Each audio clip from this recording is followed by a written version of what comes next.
주를 노래하고 이곳에 함께 모여 찬양하니 모든 두려움과 걱정이 떠나가네 주 사랑하는 이곳에 우리가 주를 더욱 사랑하고 그 사랑 우리 삶에 녹여내야 서로를 더욱 섬기고 사랑할 때 하나님 나라 임하겠네 우리가 주를 더욱 노래하고 이곳에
전심을 다해 동성으로 기도합니다.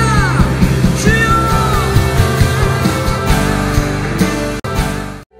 너희 안에 이 마음을 품으라. 곧 그리스도 예수의 마음이니 그는 근본 하나님의 본체시나 하나님과 동등됨을 취할 것으로 여기지 아니하시고 오히려 자기를 비워 종의 형체를 가지사 사람들과 같이 되셨고 사람의 모양으로 나타나사 자기를 낮추시고 죽기까지 복종하셨으니 곧 십자가에 죽으심이라. 아멘.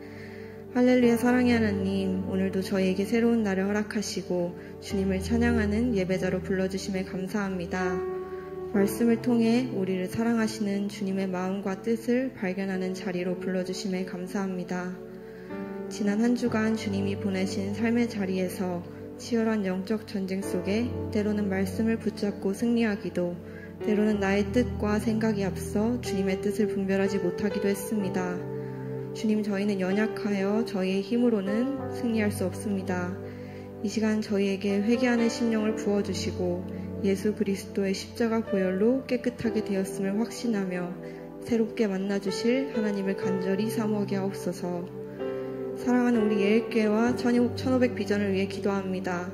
우리 교회가 마지막 시대의 마지막 주자로 달려가며 주님께 끝까지 쓰임받는 교회 되게 하여 주옵소서. 현재 가을 사역이 진행되고 있습니다. 각지에서 열리는 행복모임 가운데 일하시는 성령님을 보게 하여 주옵소서. 뜨겁게 기도로 준비하며 풍성한 기도응답이 넘쳐나는 사역의 현장 되게 하여 주옵소서. 양육과 훈련을 통해 우리 교회로의 부르심을 발견하게 하시고 주님의 말씀 앞에 믿음으로 순종하는 충성스러운 일꾼들이 세워지게 하옵소서. 리더들이 자신의 어깨 위에 세워질 또 다른 열매를 기대하게 하시고 함께하는 동역자들이 리더들과 같은 말, 같은 마음, 같은 뜻으로 하나 되어 풍성한 열매 맺게 하여 주옵소서. 현재 15호 예비 선교사가 준비되고 있습니다. 150 선교 비전을 이루어 가시는 주님 감사합니다. 온 성도가 나가든지 보내든지 선교하는 교회로 주님의 뜻에 합당히 쓰임받게 하옵소서. 예비 선교사에게 주님의 마음과 넘치는 은사를 더하여 주셔서 예비된 영혼을 바라보게 하시고 파송된 교회를 든든히 세워가는 일에 귀히 쓰임받게 하옵소서. 이어서 준비될 예비 선교사들의 삶을 주님께서 붙잡아 주시고 인도하시는 주님을 날마다 바라보게 하옵소서. 사랑하는 담임 목사님을 위해 기도합니다. 목사님께서 날마다 성령 충만케 하시고 리더에게 주신 비전을 끝까지 선포하며 나아가게 하옵소서. 목양에 넘치는 은사를 더하여 주셔서 함께 달려가는 제자들이 세워지게 하시고 풍성한 열매들이 또 다른 열매들로 계속해서 번식하게 하여 주옵소서. 영육간에 강건케 하시고 언제나 인도하시는 성령님께 민감하여 주님께서 주시는 힘과 능력으로 달려가게 하옵소서.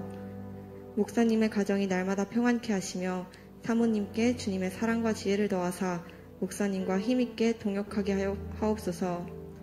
자녀들도 언제나 하나님의 인도하심을 받게 하시고 하나님의 뜻에 합당하게 귀히 쓰임받게 하여 주옵소서. 사랑하는 청년 공동체와 오늘 드려지는 예배를 위해 기도합니다. 청년 공동체가 청년의 때에 주님을 깊이 만나고 주님께 쓰임받는 역사의 주역 되게 하옵소서. 각자 부르신 삶의 자리에서 주님의 말씀을 붙들어 영적 승리를 경험하게 하시고 영적 리더로서 영적 분위기를 만들어가게 하옵소서. 하나님의 뜻과 자신의 생각을 구분할 수 있는 영적 분별력을 허락하여 주시고 하나님께서 보여주신 비전을 향해 달려갈 수 있는 열정을 부어주옵소서. 오늘 예배 가운데 성령님께서 강력하게 임재하여 주셔서 말씀을 깨닫게 하시고 말씀대로 살아갈 수 있도록 저희의 지 정의를 모두 붙들어 주옵소서. 말씀을 선포하시는 목사님의 입술에 권능을 더하여 주옵소서. 예배를 섬기는 손길들을 기억하여 주시고 기쁨으로 쓰임받게 하여 주옵소서. 오늘도 저희 가운데 함께 하시는 주님께 감사드리며 예수님의 이름으로 기도합니다. 아멘. 자, 우리 하나님 말씀 같이 보겠습니다. 제가 지금부터 30분 안에 설교를 마쳐야 됩니다. 빨리 해야 됩니다. 29분 남았습니다. 자, 사도행전 6장 1절로 7절 말씀을 같이 나누겠습니다. 한 절씩 교독합시다. 그때 제자가 더 많아졌는데 헬라파 유대인들이 자기의 과부들이 매일의 구제에 빠짐으로 히브리파 사람을 원망하니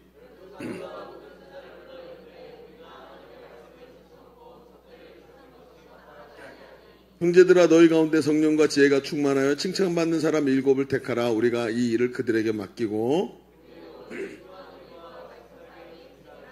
온 무리가 이 말을 기뻐하여 믿음과 성령이 충만한 사람 스데반과 빌립과 브로고로와 니가노로와 디몬과 바메나와 유대교에 입교했던 안디옥 사람 니골라를 택하여 함께 봅니다. 하나님의 말씀이 점점 왕성하여 예루살렘에 있는 제자의 수가 더 심히 많아지고 허다한 제사장의 무리도 이 도에 복종하니라. 아멘. 여러분, 오늘 우리 교회는 임직자를 피택하는 임시공동회의를 했어요. 그래서 권사, 안수집사, 장로로 이번에 투표를 마쳤고, 그리고 휴회를 한 거죠. 정회를 한 거죠. 정회를 해서 이번 주에 개표를 이제 선거관리위원회에서 위원들과 함께 모여서 개표를 다 하고, 다음 주일날 예배를 마치고 다시 속회를 해서 결과를 발표하고 이제 마무리를 짓게 돼요. 이번에 특별히 중요한 것은 이번에 우리가 장로 투표를 하게 됐는데, 지금 우리 교회 시무장로이신 이승길 장로님께서 임직하신 이후로 장로를 처음 투표를 했어요. 그래서 장로 투표가 20년 만에 하는 거예요. 우리 교회에서는 굉장히 오랜만에 하는 거죠. 보통 일반적으로 교회가 4년, 5년 만에 한 번씩 임직을 한다고 생각하면 우리 교회는 지금 임직은 몇 번 했어요. 근데 장로 투표는 정말 오랜만에 하는 것 같아요. 오늘 그러면서 이 일을 했는데, 교회는요, 직분이 크게 나누면 직분이라는 것이 임시직과 항존직이 있어요. 직분을 나눠보세요. 권사, 장로, 안수집사 아니에요. 그리고 임시직과 항존직이라는 게 있어요. 한 해 한 해 임명하고 임무를 위해서 임명하는 사람. 예를 들어서 서리집사는 매해 연초에 임명을 다시 하죠. 그래서 서리집사는 임명을 계속 한 해 한 해 받는 거예요. 그 다음에 강도사, 전도사, 임무를 위해서 임무를 부여받은 직분이죠. 간사 마찬가지고요. 그래서 그 다음에 임시당회장. 우리 교회 같은 경우는 조직교회라서 당회가 있거든요. 당회가 없이 장로님이 없는 교회들이 있어요. 거기가 이제 미조직교회 그러는데, 거긴 노회에서 임시당회장을 파송해서 교회 중요한 일을 결의하게 만들어줘요. 그래서 임시당회장 이런 분들을 전부 임시직이라 그래요.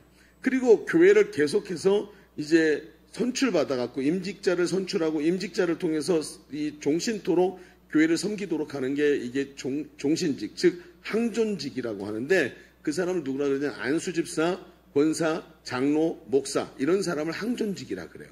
그래서 종신직이죠. 오늘 우리가 이런 항존직을 세우는 일을 위해서 임직자를 피택하게 하셨고, 교회 안에 이 임직자를 피택하는 일들이 됐는데, 이건 그냥 임의로 우리 교회가 정하거나 한국교회가 정한 게 아니라 오늘 우리가 읽은 사도행전 6장에 7집사를 세우는 이 일에서부터 기인해서 나온 거예요.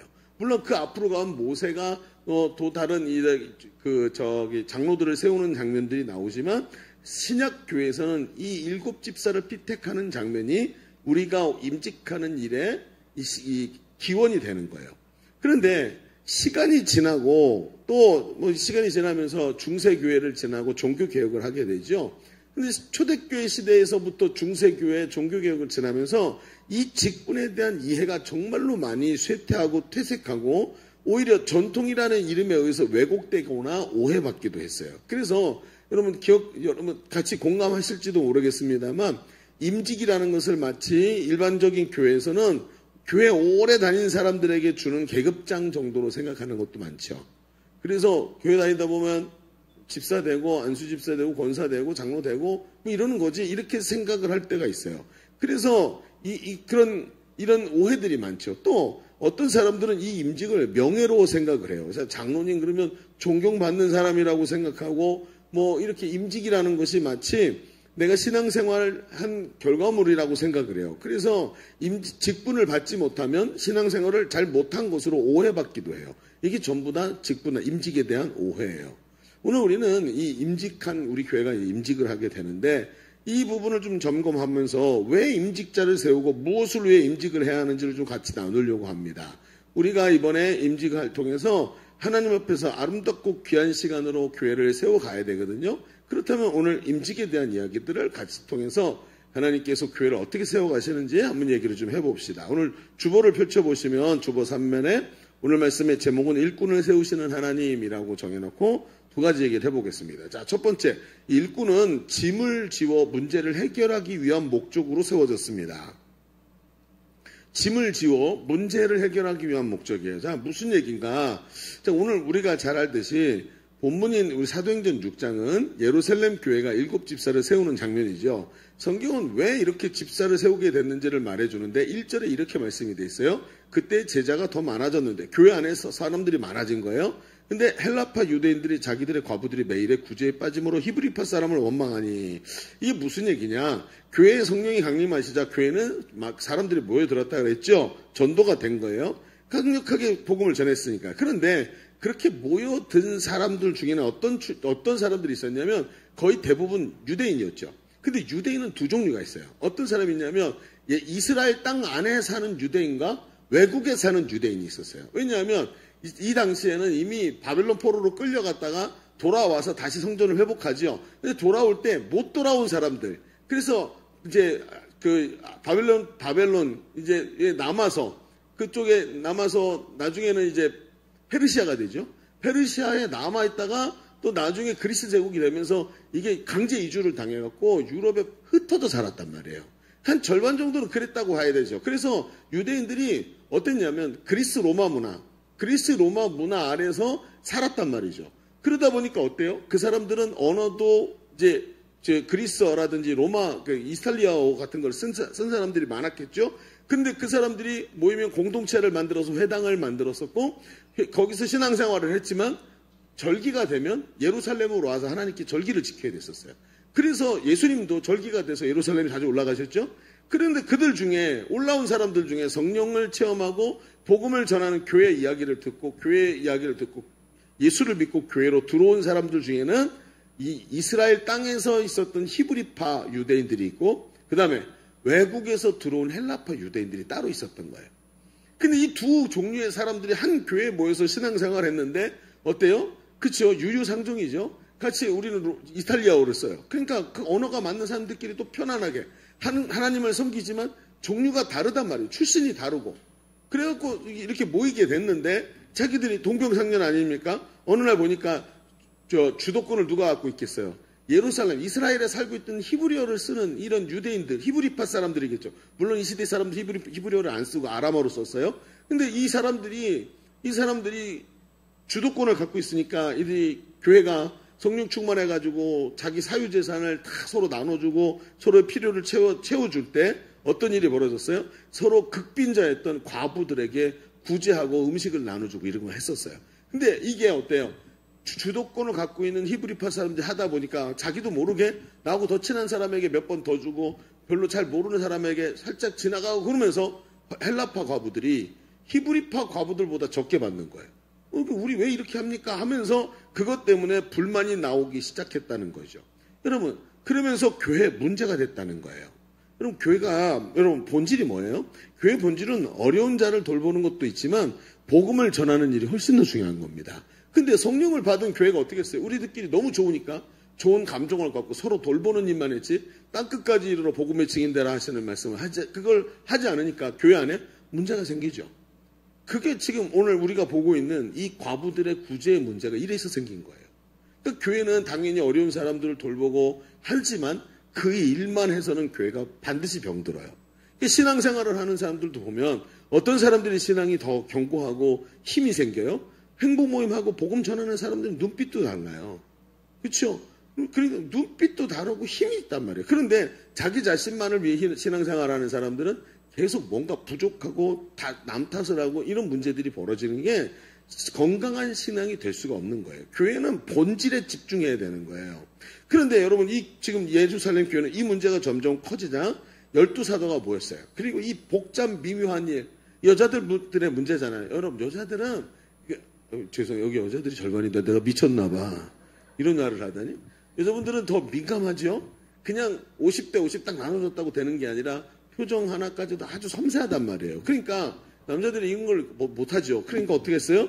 그래갖고 사도들이 뭐라 그랬냐면 이런 일을 맡길 사람을 세우고 자신들은 더 본질적인 일에 집중하고자 말씀과 기도에 집중하고자 일꾼을 따로 세우게 된 거예요. 그러면서 교회 안에 문제가 되는 것들을 해결하고 서로 덕을 세워서 더욱 교회가 건강하게 복음 잘 전하려고 일꾼을 세운 거예요. 그렇죠. 바로 문제 해결이 일꾼을 세우는 목적이었어요. 근데 이 일꾼을 세우는 장면을 조금만 더 봅시다. 이런 목적으로 일꾼을 세우는데 성경은 어떤 사람을 일꾼으로 세웠는지를 이제 말해주고 있어요. 그렇죠. 그래서 3절을 읽어볼까요? 3절에 보면 어떤 사람을 세웠는지가 나와요. 같이 읽어봅시다. 3절 시작. 형제들아 너희 가운데 성령과 지혜가 충만하여 칭찬받는 사람 7을 택하라. 그러니까 우리가 이 일을 그들에게 맡기고 이렇게 돼 있어요. 보니까 성령과 지혜가 충만한 사람을 세워야 된대요. 그러니까 성령이 충만해서 지혜의 영이신 성령이 충만해서 이 지혜로운 사람을 세우는데 그런데 중요한 게 뭐냐면 거기 하나가 더 있어요. 칭찬받는 사람이라고 써 있어요. 저는 성령과 지혜가 충만한 것도 굉장히 중요한데 이 칭찬받는 사람이라는 말이 더 중요하게 들린 것 같아요. 사람이 처음 만나면 그 사람의 마음을 알 수가 없죠. 너 나랑 성격이 비슷해. 나랑 좋아하는 게 같아. 이럴 수 있어요. 그래서 호감이 갈 수는 있는데 자꾸 사람을 만나다 보면 뭐가 보이냐면 그 속에 그 사람 뱃속에 뭐가 들어있는지가 보이죠. 여러분 사람에게 칭찬을 받는다는 것은 굉장히 중요한 거예요. 어떤 사람은 이런 거죠. 아, 저 형 진짜 좋은데 술만 먹으면 개가 돼. 뭐 이런 거 있죠. 그럼 술 같이 안 먹어보면 모르고 자, 술 먹으러 한번 갑시다. 우리는 술 안 먹어요. 그죠? 예, 그래요. 후폭풍이 세겠는데?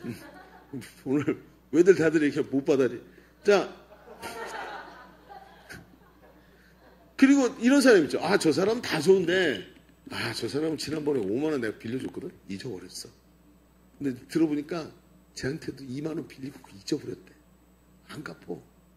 아, 다 좋은데, 저 형은 저게 좀 이상해. 이런 사람도 있어요. 여러분, 살다 보면 사람이 어딘가에 흠이 있어. 그쵸? 그게 오래 함께 하다 보면 보여. 그게 참 안타까운 거예요. 그러니까 저는 성령 충만하고 지혜가 충만한 사람 중에 이렇게 사람들에게 칭찬받지 못하는 사람들이 많다는 거예요. 그러니까 신앙생활을 하면서 저 성령 충만한 사람 많이 봐요. 그렇죠? 신앙생활 하면서 신앙생활 잘하는 사람 많은데 그 뒤에 칭찬받는 사람이 돼야 되지 않겠느냐는 거예요. 굉장히 중요한 거예요. 이 신앙생활의 꽃이 그래서 성령의 열매가 다 어디에 걸려요? 사랑과 희락과 화평과 오래 참음과 자비와 영성과 성품의 문제. 칭찬받는 사람이 되어야 된다는 얘기는 신앙생활의 정도가 굉장히 깊어야 된다는 뜻이에요. 그러니까 연예인들 중에 저는 연예인들이 중에 예수 믿는다라는 얘기 나오면 뒤에서 한마디 더 기도하게 돼요. 하나님 저 사람 끝까지 하나님 영광 가리지 않게 해주세요. 제발 신앙생활 잘하게 해주세요. 예, 신앙생활뿐만 아니라 세상에서 빛이 되게 해달라고 자꾸 기도하게 되는 것 같아요. 이게 사람이 그렇지 않습니까?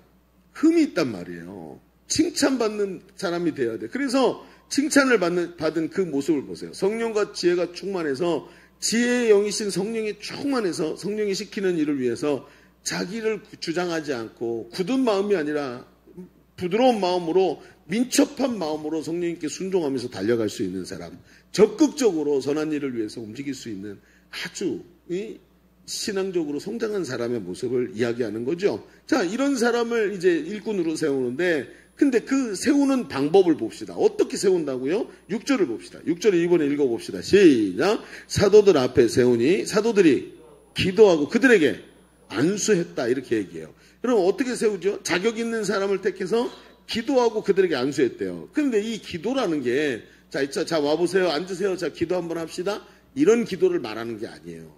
기도할 시간을 주게 만든 것을 말하는 것이죠. 그러니까 단순히 금방 너 믿음 좋은 것 같아. 일로 와봐. 앉아봐. 너 이번에 드럼 좀 쳐. 이번에 저 피아노 좀 치고 새벽기도 건반주 사역도 좀 해주세요. 그럼 안 들려요. 뭐라고요 목사님? 뭐라고요? 뭐 이런 얘기 오늘 이상하다. 그렇죠? 시간이 없으니까 오늘 이상하다 분위기가. 그래요. 그러면서 그게 금방 이름표를 달아주는 게 아니라는 거예요. 기도로 준비하는 거죠. 가볍게 사람에게 일을 맡기는 게 아니라 무겁게 얘기하고 있다는 얘기인 거예요. 기도하게 만들고 그리고 안수했다 그랬어요. 여러분 안수가 뭐예요? 여러분도 안수 많이 받아봤죠? 목사님 머리에 손 얹고 기도해주고 옆에 있던 애가 머리에 땀을 흘렸는데 그 땀이 촉촉하게 내 머리에 느껴지고 막 이게 안수 아니에요?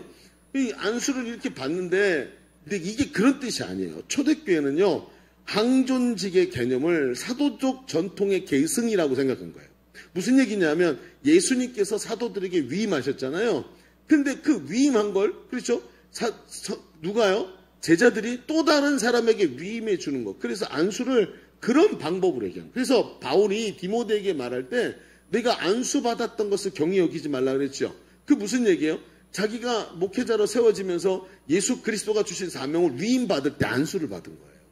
그 얘기를 하는 거예요. 그러니까 기도하고 안수 받았다는 것은 무슨 얘기냐면 이것을 가볍게 여기지 못하게 만들었다는 거예요. 여러분 성경에 보면 엘리야가, 하나님의 선지자 엘리야가 후계자로 엘리사를 하나님 부르게 하시죠. 엘리사의 직업이 농부였어요. 그것도 분홍이었단 말이에요. 소를 2마리씩 한 겨리로 해가지고 밭을 가는데 여러 겨리의 소가 밭을 갈 정도로 큰 밭을 갖고 있었어요. 엘리야가 갔어요. 가자마자 엘리사가 밭을 가는데 가가지고 자기의 겉옷을 벗어서, 윗옷을 벗어가지고 소 잔등에다 딱 덮어버려요. 이게 뭐죠? 자기 신분과 사명을 상징하는 옷이에요. 하나님 나를 부르신 선지자예요. 근데 이 선지자의 역할을 누구에게? 이 엘리사의 생업에다가 덮어버리는 거예요. 그러니까 그걸 딱 보자마자 엘리사가 어떻게 해요? 그걸 딱 보자마자 그 자리에서 자기 가족들하고 다 모여가지고 자기가 밭 갈던 소를 잡아가지고 음식을 만들고 다 나눠 먹고 엘리야를 쫓아가잖아요. 그러니까 제자들, 예수님의 제자들로 비유하자면 배와 그물을 버려두고 주님을 쫓는 모습이 그대로 나타나는 거예요. 여러분 돌아갈 수 있는 자리를 없애버린 거예요. 아, 이 길 너무 힘들어. 못 가겠어. 그랬다고 다시 밭갈로 갈 수가 없어. 왜? 소를 다 잡아먹었거든. 그러니까 배수진을 치면서 자기가 이 사명을 받아들일 때 가볍지 않게, 무겁게 받아들이게 만든 거예요. 여러분, 그래서 그렇게 해서 손쉽게 아니라, 그냥 아무나가 아니라 준비된 사람. 그렇죠? 가볍게가 아니라 무겁게. 그렇게 해서 받아들이게 만들었다는 거예요. 그 결과 어떤 일이 벌어졌을까요? 7절을 읽어볼까요? 7절. 그게 결론이에요. 7절. 자, 시작. 하나님의 말씀이 점점 왕성하여 예루살렘에 있는 제자의 수가 더 심히 많아지고 허다한 제사장의 무리도 이 도에 복종하니라 라고 말을 했다. 결국 어떻게 됐죠? 목적했던 결과가 나오죠. 구제를 잘할 수 있도록 하려는 의도로 사람을 세웠는데 오히려 구제만 잘할 뿐만 아니라 하나님의 말씀이 점점 왕성해졌대. 복음이 더 강력하게 전해졌대요. 심지어 제자의 수가 더 심히 많아지고 제사장, 유대교회 그 제사장 무리도 회개하고 돌아왔다는 거예요. 그렇죠.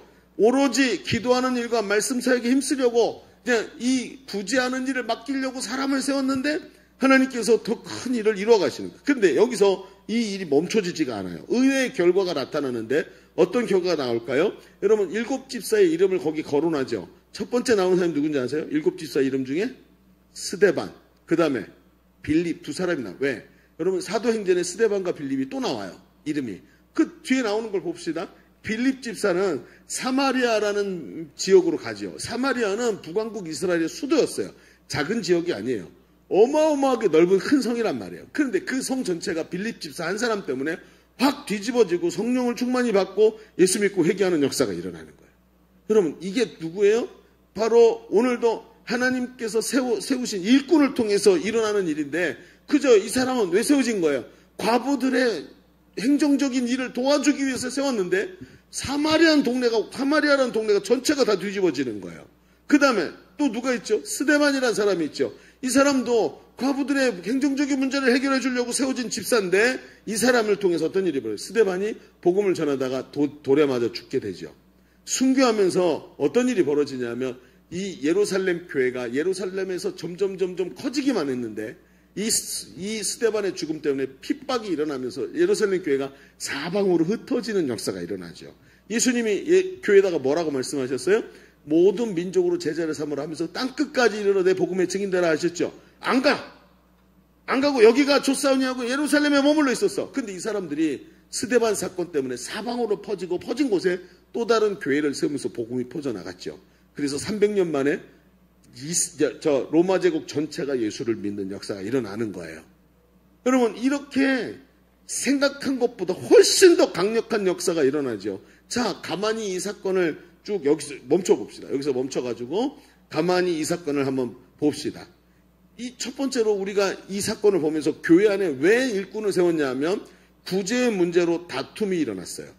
그래서 하나님은 그 문제를 가지고 집사를 세우게 만드셨는데 단순히 그 구제의 문제, 다툼의 문제를 해결할 뿐만 아니라 그 일꾼들을 통해서 상상할 수도 없는 위대한 일을 일으키신 분이었다는 거예요. 하나님께서.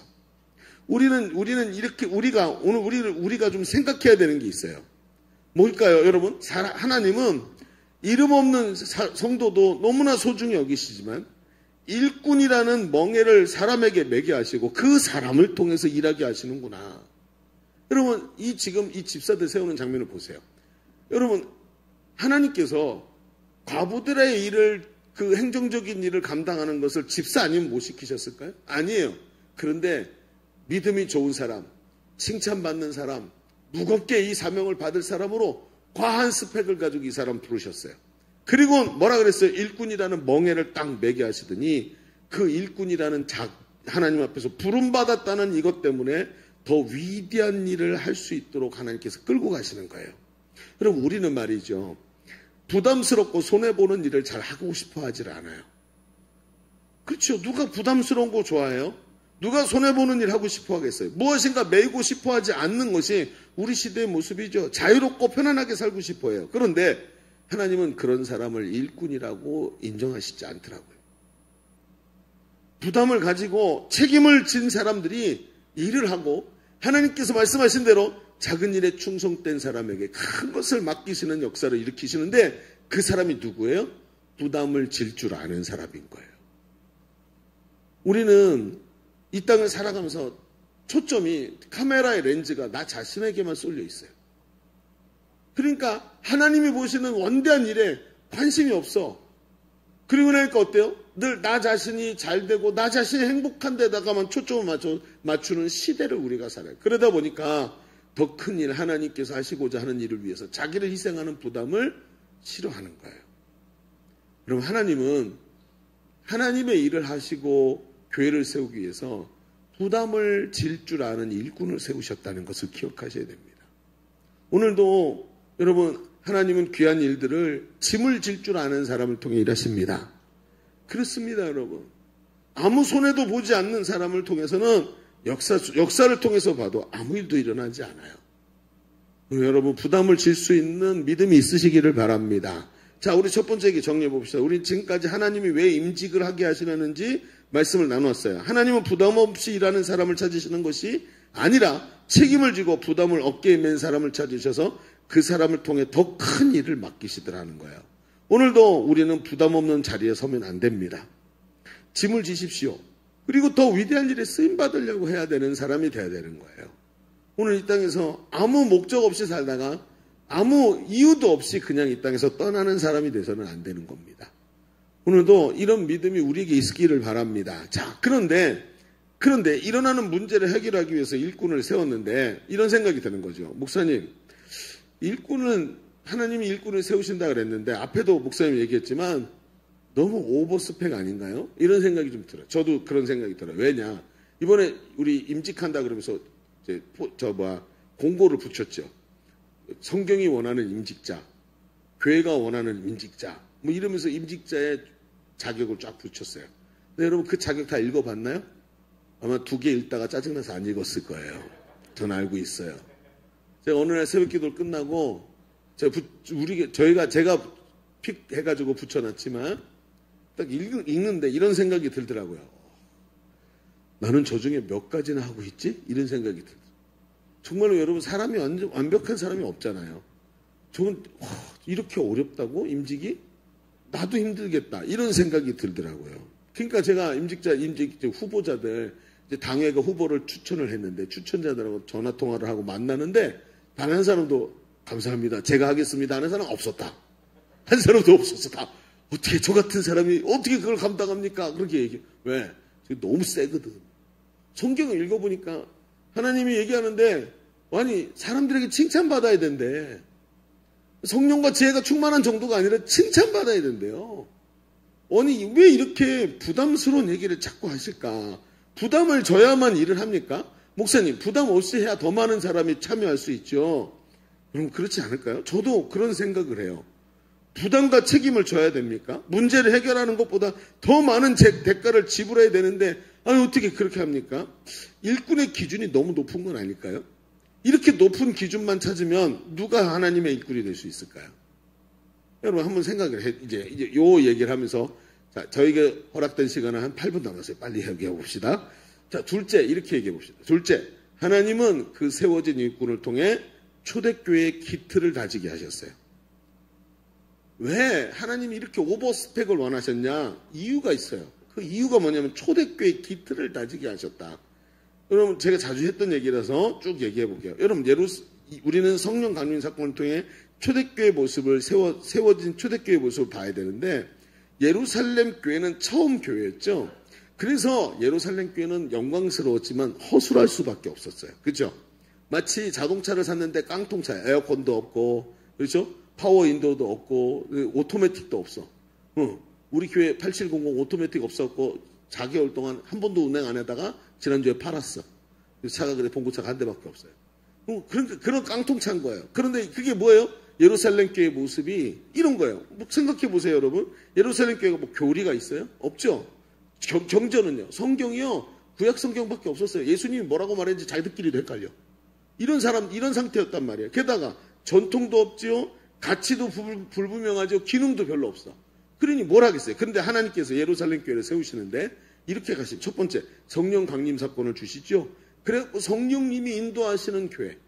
이걸 하나님께서 교회라는 개념을 거기에 딱 갖다 붙이시는 거예요. 두 번째, 핍박을 받을수록 더 강력해지죠. 사도들이 공회에 끌려가서 핍박을 받고 너 예수의 이름 한 번만 더 전하면 죽여버리겠다 그랬더니 이 사도들이 와가지고 교회에다가 얘기를 하니까 교회가 함께 기도하죠. 그랬더니 어떻게 돼요? 하나님 너무 무서워요. 이게 아니라 하나님 우리에게 권능을 주십시오. 우리가 예수의 이름으로 기도하면 질병이 떠나가게 해주시고 복음이 더 강하게 전해지게 해주십시오 하고 기도했더니 빌기를 다음에 모인 곳이 진동하더니 그들이 모두 다 성령의 충만함을 받아 담대히 복음을 전했다고 그랬어요. 그 다음부터 나오는 장면이 뭔지 아세요?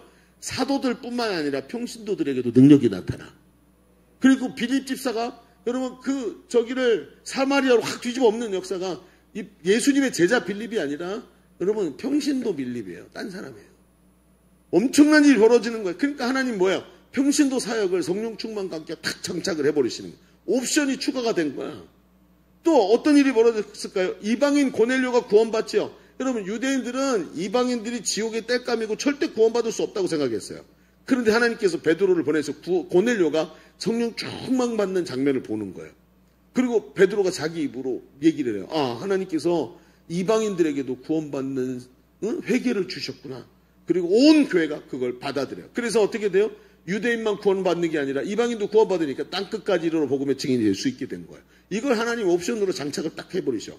그리고 그 다음 장면이 뭐냐면 오늘 우리가 읽은 말씀 7 집사를 세우시는 장면인데 교회가 어디를 가나 일꾼을 세우고 조직을 갖추고 교회 구조들을 세울 수 있도록 7 집사가 세우는 것을 예루살렘 교회에 딱 옵션을 장착하더니 그 다음 바로 나오는 사건이 뭐냐면 스데반의 순교 사건이에요.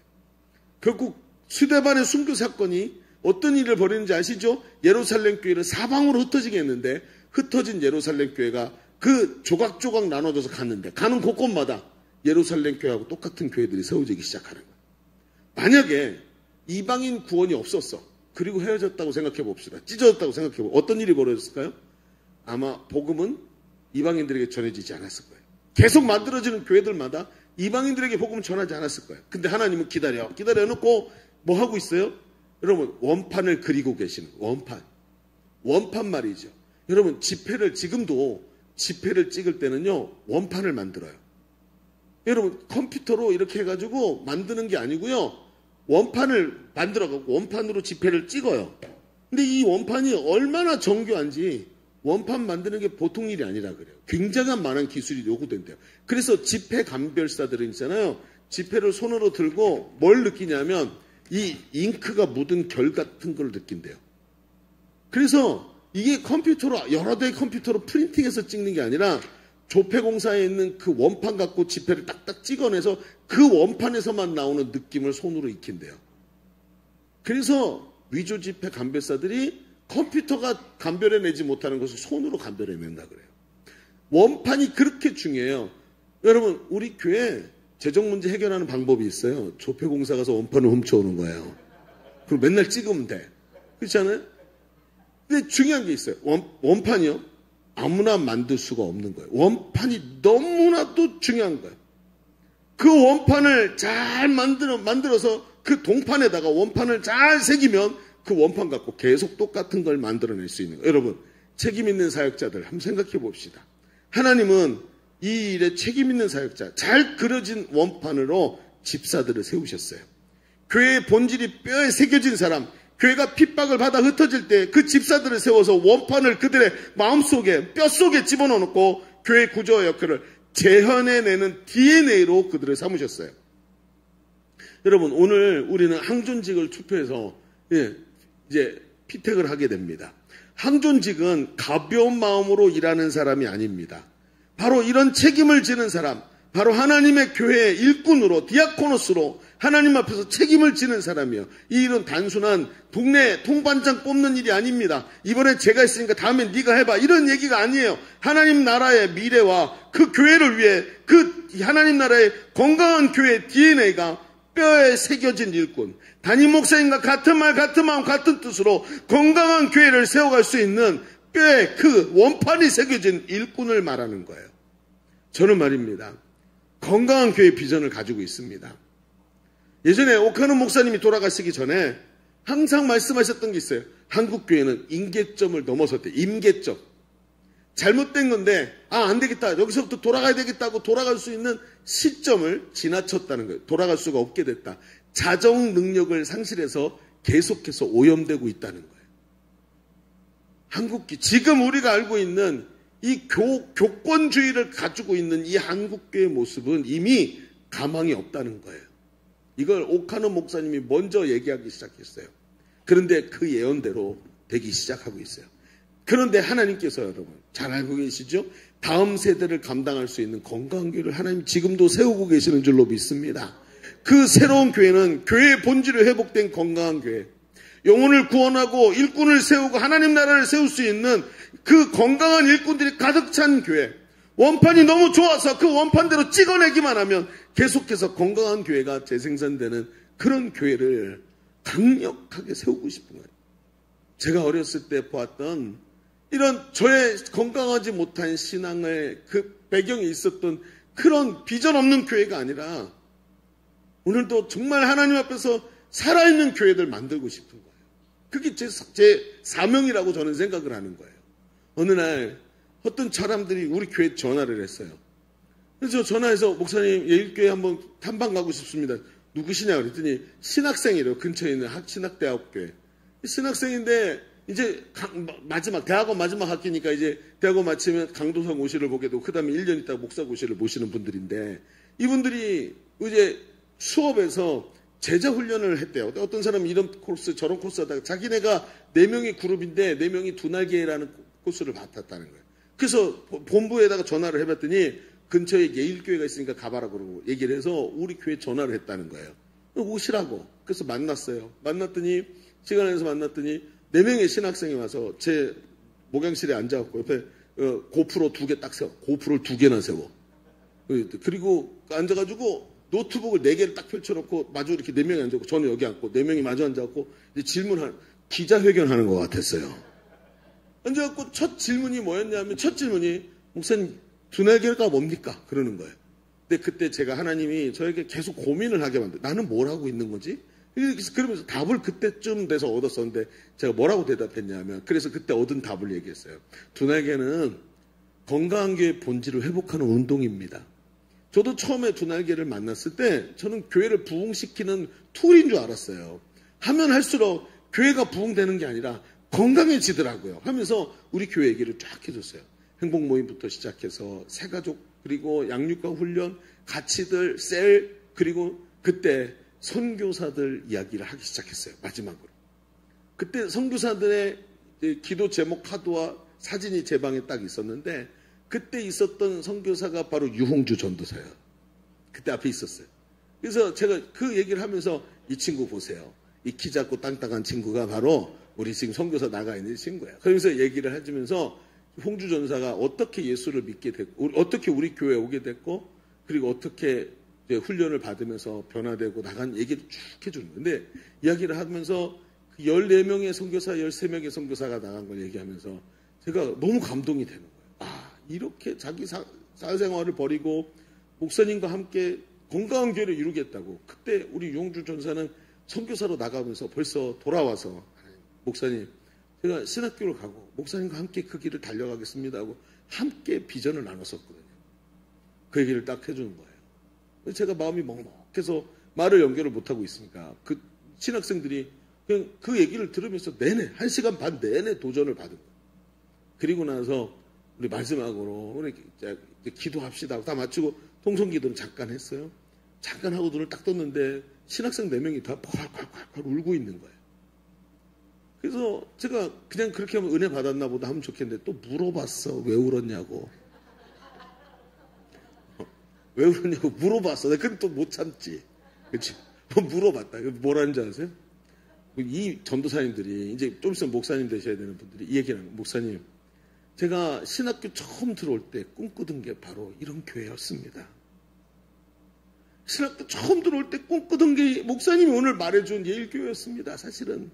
그런데 신학교 가면 이런 속설이 있어요. 1학년 때는 목사님, 2학년 때는 장로님, 3학년 때는 집사님, 4학년 때는 평신도, 그 다음에 대학원 가서는 불신자. 이렇게 전락한다는 이런 속설이 있어요.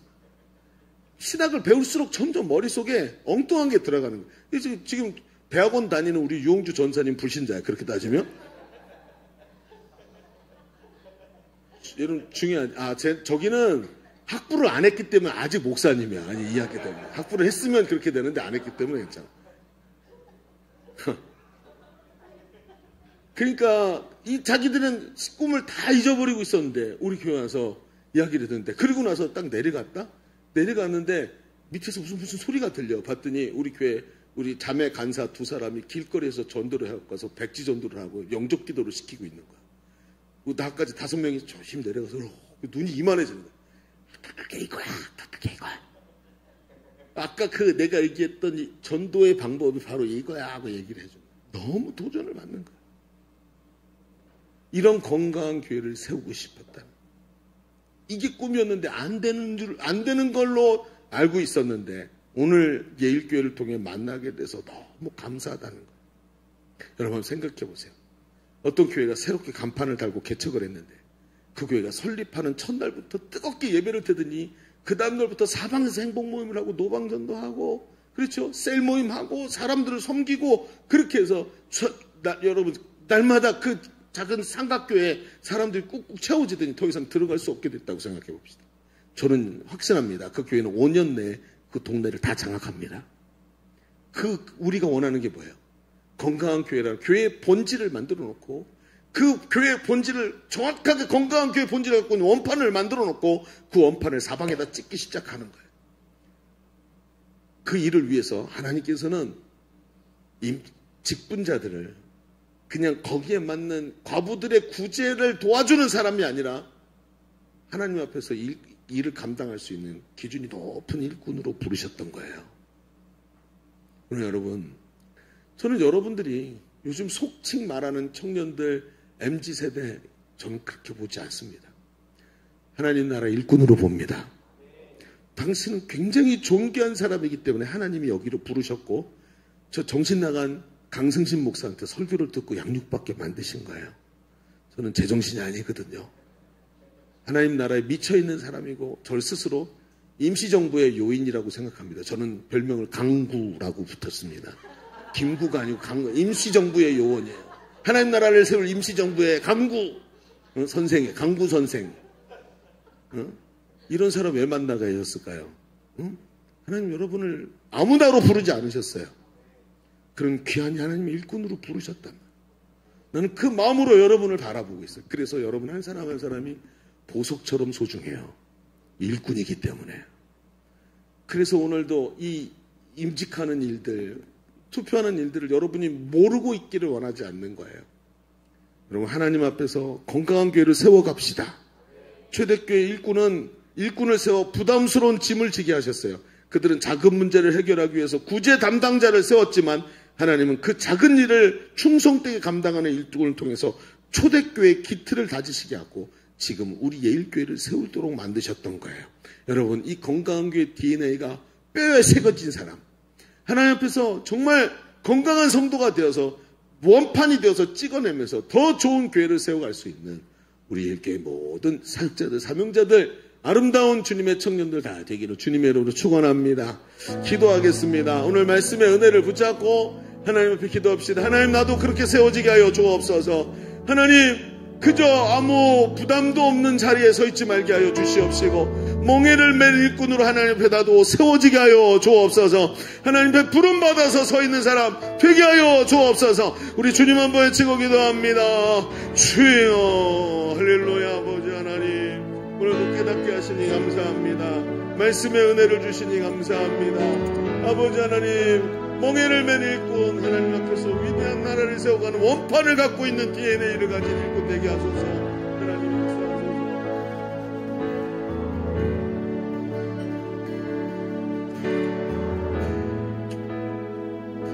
하나님 감사합니다.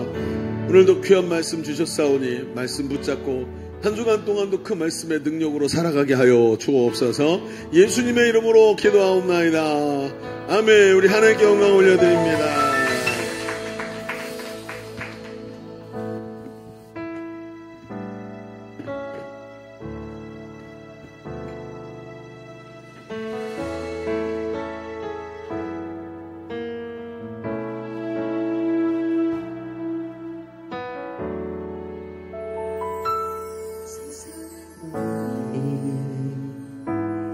그들이 증명하는 것, 명예와 가진 재물과 힘과 자랑뿐이라. 헛되고 헛된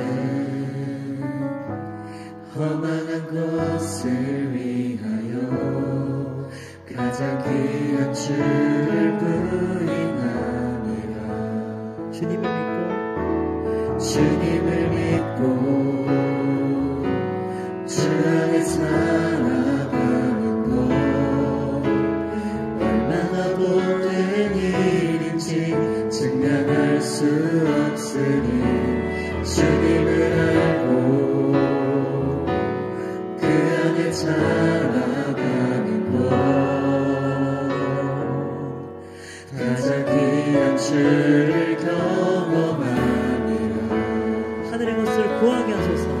하늘의 것을 구하게 하소서.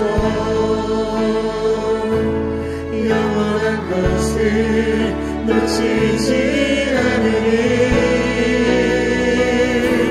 주님의 말씀 내 삶의 능력 되시니 나 주를 힘입어 그의 뜻을 이루리.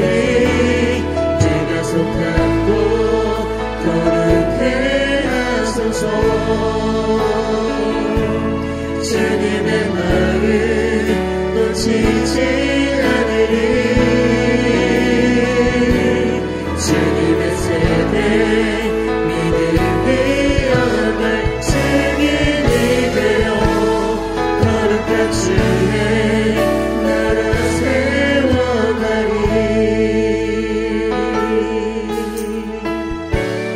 주님을 믿고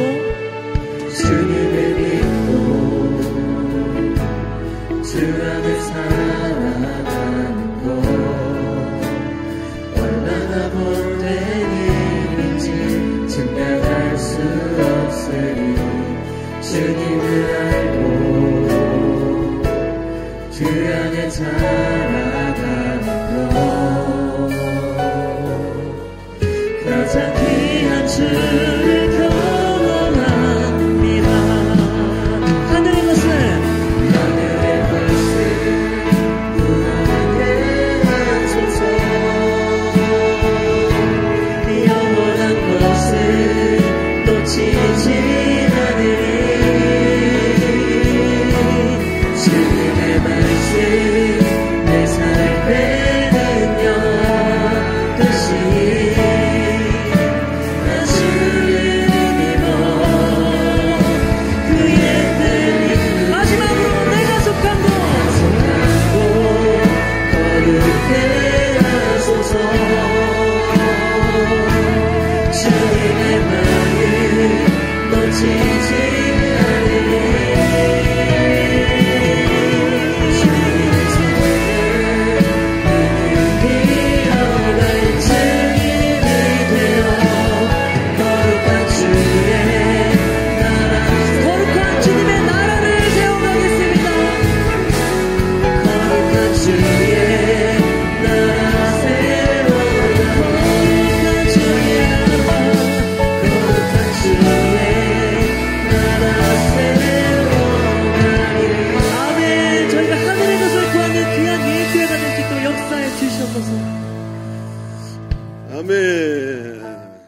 성도님들께서 이 모든 예물 받으시고 손길 위에 축복하시기를 주의 이름으로 축원합니다.